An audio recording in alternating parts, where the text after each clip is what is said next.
Merci d'ailleurs de l'invitation. Il nous faudra, avec l'équipe de l'Espace Éthique, à peu près un an pour être en capacité de conclure tout ce qu'on a appris aujourd'hui. Et donc, j'ai pris, juste dans les différentes interventions, d'abord, quel plaisir de pouvoir se donner ce plaisir, alors qu'il va être de plus en plus rare de pouvoir penser. Et je n'ai qu'un regret, c'est que j'ai jamais été digne de faire partie de ce comité d'éthique, si ce n'est à la belle époque. On aurait été riche et probablement on aurait pu élever notre pensée.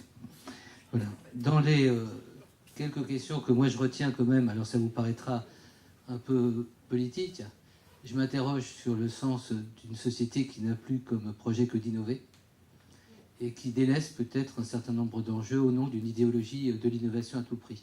Alors, il y avait Canguilhem qui s'interrogeait d'ailleurs d'un point de vue épistémologique sur le sens, la valeur d'une innovation. Là, on est en demande, j'allais dire en dépendance d'innovation et j'allais dire indifférenciée dans l'innovation. C'est des innovations indifférenciées. Alors nous, on a des innovations dans le champ de la santé, c'est une chose importante. J'ai rencontré des startups qui innovent dans le social et qui font aussi de l'innovation. Bref, il y a toute une interrogation à mener sur qu'est-ce qu'on choisit quand on n'est plus que dans l'idéologie d'innovation et qu'on renonce à d'autres urgences qui peut-être conditionnent plus que l'innovation le devenir de notre société démocratique. C'est en tous les cas une question que j'ai posée. Le deuxième point, nous qui sommes aussi l'espace national de réflexion éthique sur la maladie neuroévolutive, il y a quelques jours, on a appris qu'il n'y avait plus de remboursement des traitements pour la maladie d'Alzheimer. On est laboratoire d'excellence, donc on est aussi au cœur d'une innovation qui n'aboutit pas aujourd'hui, qui crée de la désespérance. Et il y a eu tout ce débat sur l'approche non médicamenteuse. Donc on a l'impression que la seule réponse, et pour les gens qui ont vécu les années SIDA, on sait très très bien que la réponse n'a pas été, même si les antiprotéases sont arrivées vers 96-97 assez vite finalement, même s'il y a eu beaucoup de victimes, mais la réponse a été d'abord une réponse en termes de mobilisation sociétale, en termes d'engagement auprès des personnes malades.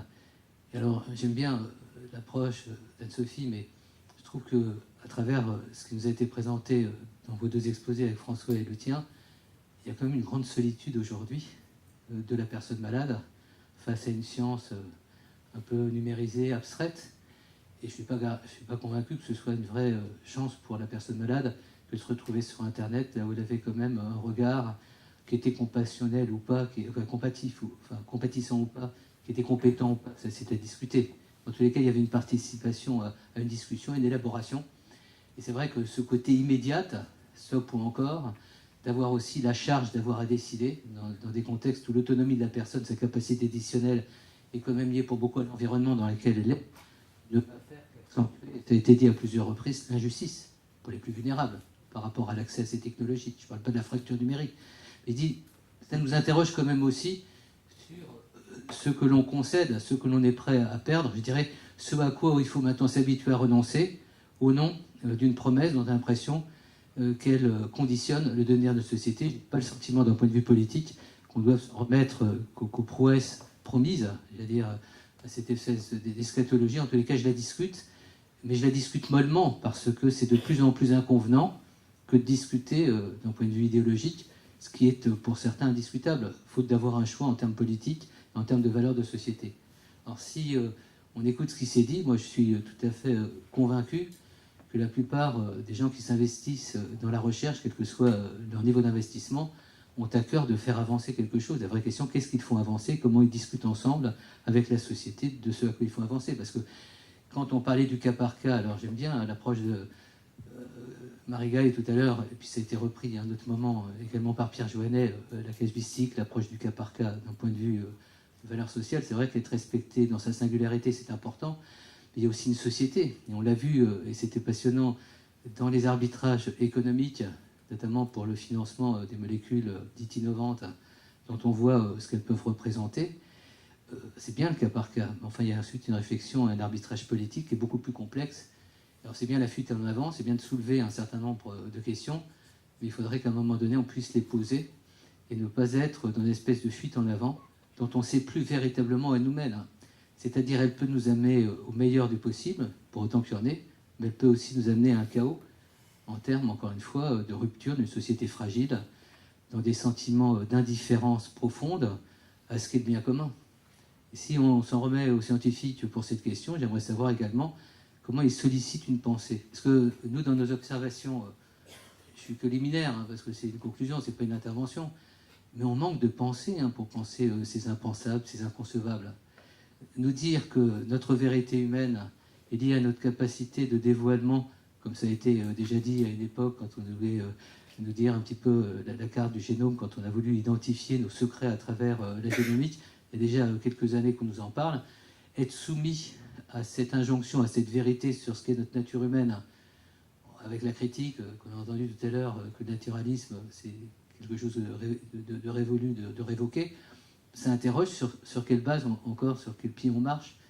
Est-ce qu'on est encore dans une réalité? À quoi aujourd'hui s'atteler? À quoi s'enraciner? Alors que tout est aujourd'hui, d'une manière quelquefois beaucoup plus sauvage qu'on le pense, beaucoup plus brutale, et j'allais dire beaucoup plus idéologique qu'on le pense. Il y a aussi une manière de déstabiliser une société, de la désolidariser à travers des annonces qui ne sont pas gratuites, surtout quand elles sont manipulées par des forces d'argent à travers les GAFAM. Et alors les gens se précipitent sans esprit critique, puisqu'ils sont totalement dépendants. Donc ça pose une question fondamentale dans une démocratie. Quelle pensée, ce matin j'évoquais la question de la régulation, quelle pensée, je ne suis pas certain que ces questions ne minent pas plus qu'on le pense la société aujourd'hui. En tous les cas, nous, l'expérience, elle est très relative, hein. C'est l'Espace Éthique Île-de-France. On a rencontré quand même des milliers de personnes qu'on ne connaissait pas, qui ne venaient jamais à des débats d'éthique. Ce n'étaient pas nos habitués. C'était des gens qu'on ne connaissait pas et qui étaient monsieur et madame tout le monde. Avec Henri IV, les lycéens d'Henri IV, à Sciences Po, des étudiants de Sciences Po. Donc des jeunes dont on aurait pu dire qu'ils allaient se précipiter, j'allais dire, dans une espèce d'utopie, d'allégresse, alors qu'ils ont été d'une critique, et ce n'était pas la manif pour tous, contrairement à ce qu'on a dit, c'est faux. Alors si on veut absolument se dire que c'était la manif pour tous, c'est pour se rassurer, c'est pas du tout ça. Donc si on n'est pas attentif à cette réalité, à cette densité de la réalité, on passe à côté de l'affaire.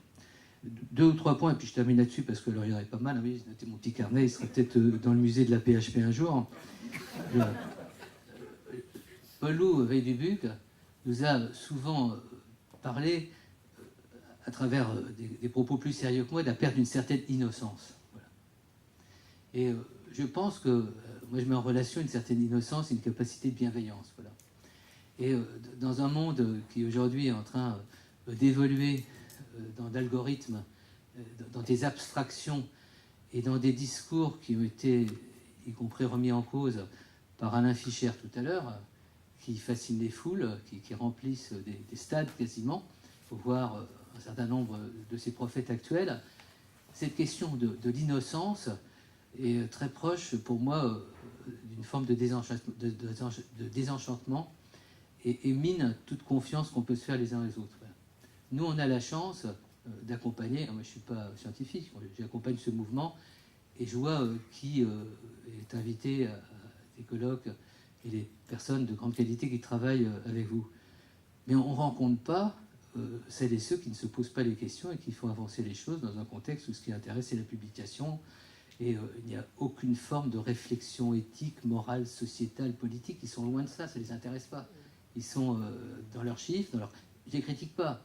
Uniquement, pour moi, c'est des hors-la-loi par rapport à une démocratie. Alors ça, on n'en parle pas, ils ne sont pas là. Et c'est là où il y a une certaine forme, à mon avis, persister. Ça fait penser, quand on entend certaines personnes qui étaient dans les camps de concentration qui disaient « Nous, on a gardé de la morale. Tous les soirs, on lisait des textes. En tous les cas, on se récitait des textes, on se récitait des poésies pour entretenir quelque chose, pour plus tard peut-être. En tous les cas, pour préserver un essentiel. » J'ai l'impression, je ne fais pas de comparaison, même si on pourrait faire des comparaisons parce que les dérives, elles sont quand même très immédiates.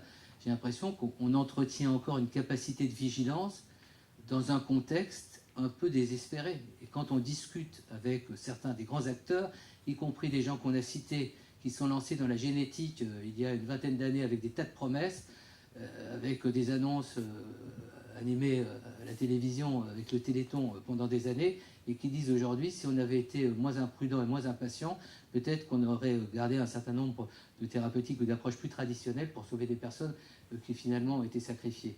Ils le disent aujourd'hui. Alors je termine juste sur un dernier point, c'est la dimension, à mon avis, du politique. Et dans la dimension suivante, d'abord, comment avoir une vraie intelligence de la situation? C'est une vraie question que je peux me poser. C'est pas quand le comité d'éthique a dit on va demander à des espaces éthiques comme on faisait au patronage quand on était jeune, de faire l'animation de débat. C'est pas très très sérieux. Donc il y a tout un travail de la société, il y a tout un travail, non pas de préparation, puisqu'on est impréparé à ce qu'on n'a pas anticipé. Alors on peut toujours dire, effectivement, dans nos groupes éthiques, on anticipe les conséquences d'incidentalome, en imagerie, tout le monde le fait. On le fait un petit peu en désespéré, un petit peu comme on est en train de se noyer, en essayant de prendre quelques dernières prises et se dire, finalement, on n'était pas si mal ensemble et on se quitte, j'allais dire, un petit peu comme en fin de vie, je vais dire tout à l'heure. On a vraiment un sentiment vraiment de soins palliatifs, c'est-à-dire on fait le moins mal possible. Tout à l'heure, j'ai bien aimé quand Pierre Joannet, il a parlé un peu de l'idéologie du moins de mal. Il y avait aussi Ricoeur qui parlait du préférable. Moi, je préfère le préférable au moins de mal, même si on comprend que l'approche aristotélicienne est intéressante, mais il y a quelque chose d'un peu désespérant de se dire c'est le moindre mal, c'est le moindre pire. Donc je termine sur le point suivant par rapport à mes affaires. C'est d'un point de vue politique, voilà, on est les uns et les autres des citoyens. Et je dirais, si moi je me sens renforcé par une réunion de cette nature, et merci, je dis chaque année que Hervé peut-être il nous invitera plus parce que chaque fois on est un peu dans la contestation. Et c'est là où c'est un grand personnage de l'éthique. Il aime bien, bon, il y avait aussi les Fous du Roi qui animaient un petit peu la cour. Donc il aime bien ce côté poil à gratter de quelqu'un qui n'a pas de vraie légitimité à intervenir sur ces sujets, mais qui est un citoyen quand même assez investi. Donc je dirais, pour conclure, j'ai l'impression que c'est à chacun d'entre nous, et moi vraiment en toute honnêteté, hein, je n'insiste pas parce que les psychanalystes ici vous insisteront trop, on dit en toute honnêteté, c'est que vous n'êtes pas honnête. En toute honnêteté, je me sens renforcé par une journée de cette nature. Elle est d'une originalité et parfaite. C'est-à-dire quand on voit la diversité, la construction de la matinée avec la thématique, et quand on voit, j'ai beaucoup aimé l'histoire des chimpanzés, enfin je veux dire l'histoire du genre, enfin je veux dire comment on s'est plongé dans des domaines qui nous enrichissent et qui rejoignent l'intuition qu'avaient Léo Goutelec et d'autres épistémologues qui disaient les territoires des bioéthiques ou les territoires de la bioéthique plutôt que de penser à la loi de la bioéthique. Donc je dirais pour conclure, je me sens, et je voulais remercier le président et tous les membres du comité d'éthique de l'INSERM. D'abord, ton comité, je t'ai déjà dit, nous on ne va pas dans les comités, on n'est pas un comité, on n'est pas déjà un comité, de toute façon on n'est pas digne des comités. Mais ton comité est un grand comité, toute l'équipe, et je pense que dans l'intervention tout à l'heure, par politesse, comme il y a le président du CCNE, Lou, il a cité le CCNE, on regarde les notes du comité d'éthique de l'INSERM, il a également la caractéristique d'avoir des gens qui sont sur le terrain, qui sont engagés, qui sont aussi avec des valeurs militantes. Et donc je voulais vous remercier de nous avoir invités parce qu'on se sent plus riche et finalement pas moins désespéré, mais plus convaincu que dans cette dernière bataille contente, on n'est pas totalement seul. Merci de votre attention.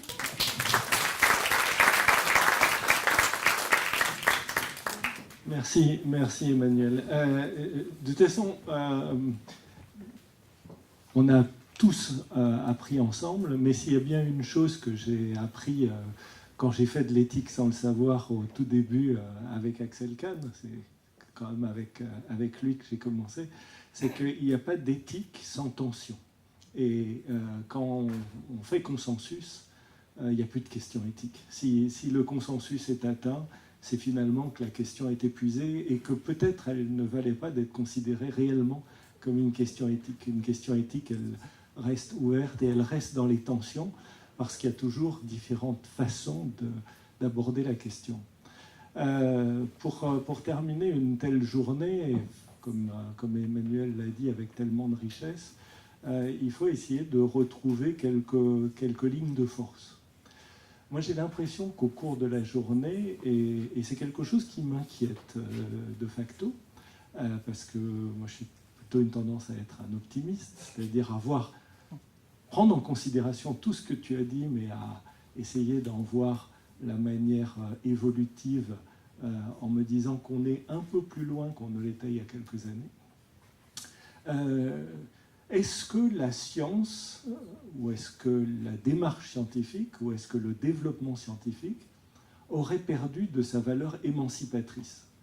Puisque la dimension fondamentale de la science, depuis qu'elle s'est séparée de la dogmatique, depuis qu'elle s'est séparée de la scolastique, c'est justement d'essayer de libérer l'homme de ses contraintes et des différentes manières de penser.